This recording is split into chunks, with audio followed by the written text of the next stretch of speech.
This caregiver's first day on the job poured boiling water on her master's leg, just to see if he really can't feel his legs. In order to peek at the secretary during dinner, he fed food directly into the patient's eyes. He even disliked the patient's beard. He did this to his master. There's also this. But the strange thing is, such a disrespectful caregiver, the employer not only didn't fire him, they even enjoyed it. They offered him a salary several times higher, and that's just it. Their personalities and skin colors were so opposite. Eventually, they became lifelong friends. The owner's name is Philip. He's a billionaire, the richest man in the world. He was paralyzed for life due to a skydiving accident. He couldn't move from the neck down. His wife died as a result. Philip had to hire a caregiver to take care of him. The big paycheck attracted a lot of applicants. They were all suited and booted for the job. Some came from prestigious schools. Some have won awards. The applicants were trying to present themselves, but one black man stood out from the rest. He's wearing plain white shoes and a hoodie, and he's here to fail the interview. Bonjour.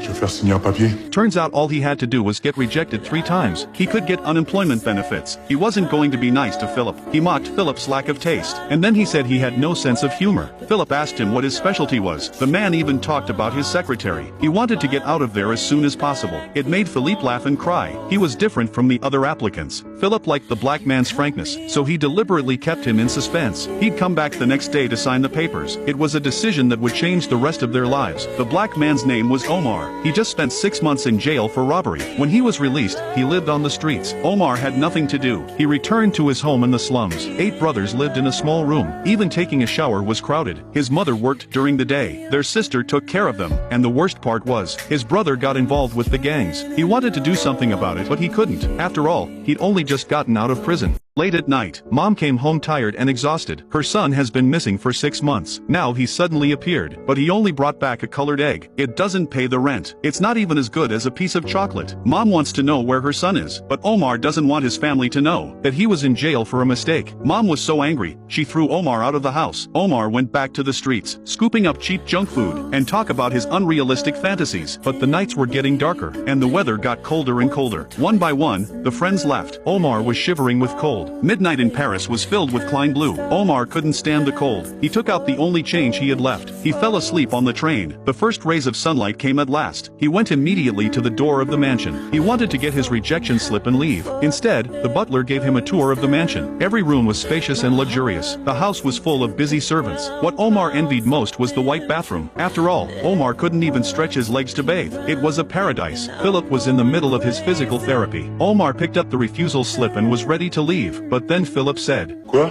Je veux dire, ça vous gêne pas de vivre sur le dos des autres? Ça vous pose pas un petit problème de conscience?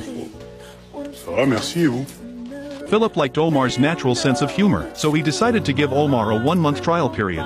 Vous tiendrez pas 2 semaines. Omar, of course, didn't give in. After all, no one can say no to a perfect bathroom and a 2-meter bed for free. For Omar, who had no experience in nursing, there was a lot of carelessness in the workplace. She fell asleep on the first day of training, carrying Philip to a wheelchair. Omar thought he was doing a good job, almost got Philip to kiss his ankle. Jamais le lâcher tant qu'il n'est pas santé. Ah oui, ça fait partie de mes vices.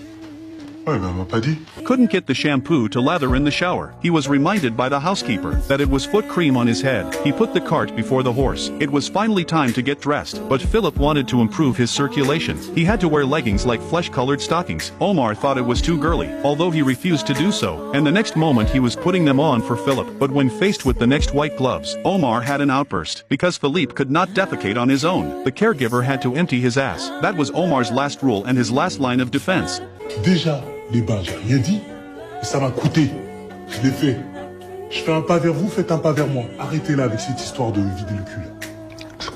Instead of a caretaker, Omar was more like Philip's right-hand man, except that Omar was always a little bit unreliable. He liked to spy on Philippe's secretary. She'd just pass by at dinner. Omar's eyes would glaze over. He'd feed Philippe his food directly into his eyes. In order to test whether Philippe was really unconscious, he would use boiling water. At night, Philippe wanted to answer the phone. Omar handed him the cell phone, forgetting that Philippe was disabled. Because of Omar's carelessness, a lot of things went wrong. The woman found an electric baton and a knife in Omar's bag. Everything was so unsettling. That day, Philippe wanted wanted to go to a painting exhibition, but as soon as he opened the nanny van, Omar refused. He didn't want to put Philip in the car like an animal. Omar lifted the hood. It's a shame to have a Maserati and not use it. It's a shame. Omar wanted to give Philippe back his passion, but when he got to the door, there was a private car in front of him. Philip said the neighbor was a repeat offender. No matter how many times he told them, it didn't work, but Omar thinks so.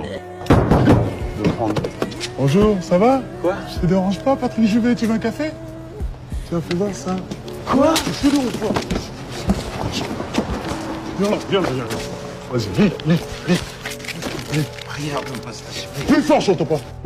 C'est la bonne méthode. The etiquette of high society is impossible to circumvent. Omar took care of it in a simple and brutal way. Then they went to the gallery. Philip was staring at a white canvas with a nosebleed. Omar knew nothing about art. He learns that this piece of crap costs 30,000 euros. Omar jumped up and said, Philip could make more nosebleeds on the spot. He could make more nosebleeds on the spot. Omar never knew what to do. Philippe wanted a chocolate and he said, Pas de bras, pas de chocolat.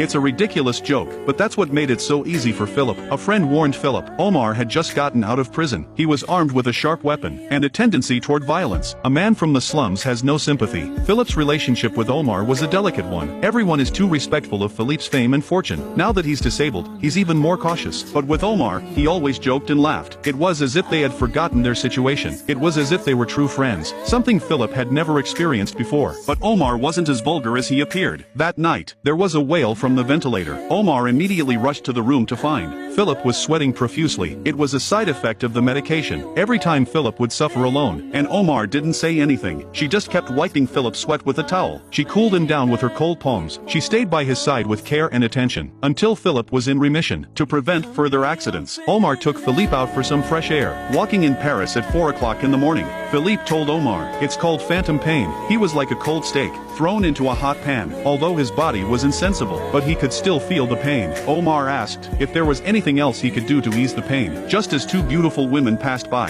Philip smiled and laughed, and Omar understood instantly.